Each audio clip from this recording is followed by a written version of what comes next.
Mas nesse dia se levantará Miguel. Quem é Miguel? Se você abrir a Bíblia comigo, aqui no livro de Judas, o livro de Judas não tem capítulos, apenas versículos. Está um pouco antes do Apocalipse. O livro de Judas diz o seguinte, no verso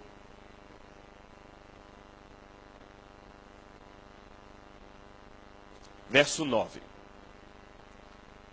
Contudo, o arcanjo Miguel, quando contendia com o diabo e disputava a respeito do corpo de Moisés, não se atreveu a proferir juízo infamatório contra ele. Pelo contrário, disse, o Senhor te repreenda. Então aqui diz quem esse Miguel é. Ele é um arcanjo. A palavra arque, ou arre, em grego, significa chefe, superior, supremo. Aquele que está no princípio.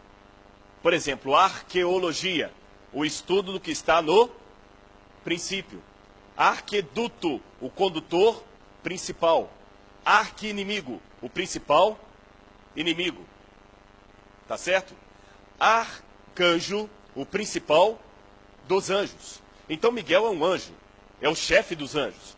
E no Apocalipse conta que esse Miguel, o chefe dos anjos, teve uma batalha com Satanás. Abre em Apocalipse capítulo 12, verso 7 em diante. Apocalipse capítulo 12, verso 7 em diante. Nesse tempo houve guerra no céu. Miguel e seus anjos pelejaram contra o dragão. Também pelejaram o dragão e seus anjos. Todavia não prevaleceram. Nem mais se achou no céu o lugar deles.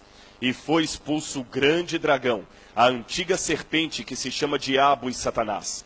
Sim, foi atirado para a terra e com ele os seus anjos. Curioso, o dragão também é chamado de antiga serpente. E ele foi derrotado por Miguel e seu exército de anjos.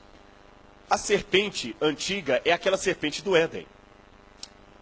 O que a serpente do Éden falou para Eva no dia que a tentou a comer do fruto? Eva, eu prometo a você, se você e Adão comerem do fruto proibido, vocês terão os olhos abertos e vocês serão iguais a Deus. Vocês serão iguais a Deus. Curioso, porque o nome Miguel em hebraico, Mihael, significa ninguém é igual a Deus. Então o próprio nome desse anjo já indica algo curioso para mim. Ele batalha contra o inimigo das almas, contra o dragão, que é a antiga serpente, e o seu nome refuta o que a serpente falou lá no Éden. A serpente no Éden falou, vocês serão iguais a Deus. E o nome Miguel, Mihael, ninguém é como Deus. El, em hebraico, Deus. Joel, o Senhor é Deus. Daniel, juiz para Deus. E vai por aí adiante. Agora, Mihael, ninguém é como Deus. Ou quem seria como Deus? Agora, se você for ao Antigo Testamento, Gênesis, capítulo 22, você vai ver uma coisa muito curiosa. Os judeus sempre vinculam esse Miguel com o anjo do Senhor. Malech Adonai, o anjo do Senhor, o mensageiro do Senhor. Esse anjo do Senhor aparece em várias partes da Bíblia. Ele apareceu um dia para Josué, ele apareceu para Moisés, e ele apareceu aqui para Abraão. Vocês conhecem o episódio. Deus falou com Abraão, sacrifica o seu filho Isaque. Abraão subiu até o monte Moriá, e ali ele iria sacrificar Isaque. Quando Abraão levantou o cutelo para matar o seu filho, aconteceu uma coisa curiosa. Verso 11. Mas do céu lhe bradou o anjo do Senhor. Miguel. Miguel apareceu para Abraão. O anjo do Senhor. Abraão, Abraão. Ele respondeu, eis-me aqui. Disse-lhe então o anjo, não estendas a mão sobre o rapaz, não lhe faças nada, pois agora sei que temes a Deus, porquanto não me negaste o filho, o teu único filho. Curioso. O que o anjo falou para Abraão? Não mates o menino, porque agora eu sei que você teme a Deus, porque você não Negou seu filho para Deus? Não me. Mas curioso, Abraão estaria sacrificando Isaque a quem? A um anjo ou a Deus? A Deus, mas o anjo falou, você não me negou seu filho? Curioso. Vamos abrir agora em Gênesis capítulo 33. Gênesis capítulo 33. Perdão, capítulo 32. Você conhece a história. Jacó lutou com o anjo. Jacó, o enganador, ele havia cometido muitos erros com seu pai. Ele enganou seu próprio pai. Havia um costume curioso em Israel que quando você iria pedir o juramento de um ancião, você colocava a mão debaixo da coxa dele e ele jurava para você. Às vezes ele também colocava a mão debaixo da sua coxa. E quando ele, enganando o pai, colocou a mão debaixo da coxa do pai, e o pai colocou a mão debaixo da sua coxa, e perguntou, quem é você? Qual é o seu nome? Ele falou, eu sou Esaú. Agora então, aparece um anjo, e ele pede, por favor, eu estou em pecado, eu não te deixo ir enquanto você não me abençoar. E o que o anjo faz? Desloca a coxa dele. E ele fica manco, para lembrar para sempre do que ele fez com o pai dele. E o anjo, antes de abençoá-lo, pergunta, tá bom, vou te abençoar, mas qual é o teu nome? Faz a mesma pergunta do pai. E dessa vez ele assumiu, meu nome é Jacó, o enganador, eu não sou Esaú.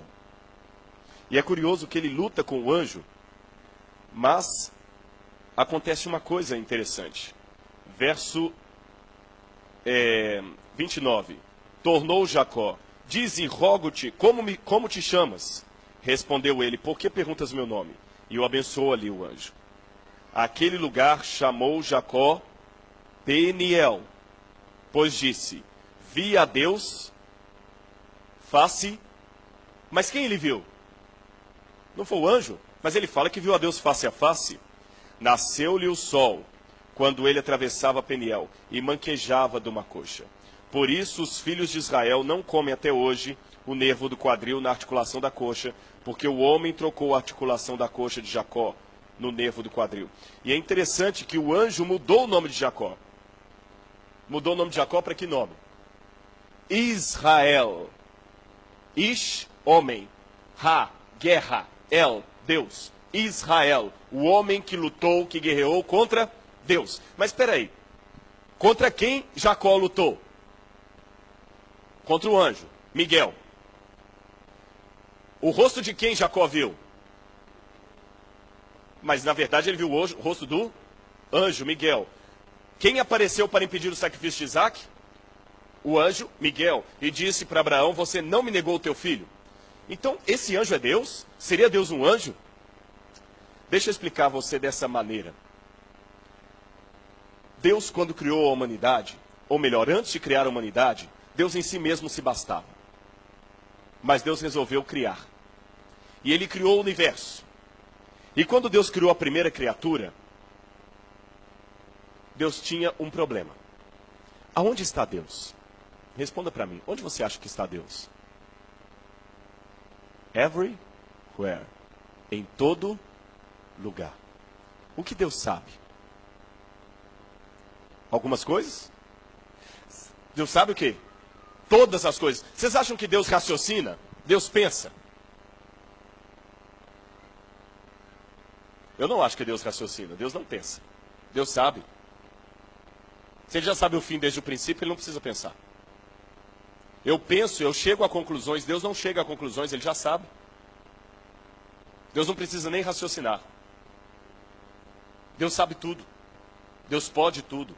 Deus está em todo lugar. Agora, quando Deus criou um primeiro ser, esse ser estava em todo lugar? Ele sabia tudo? Como Deus poderia se comunicar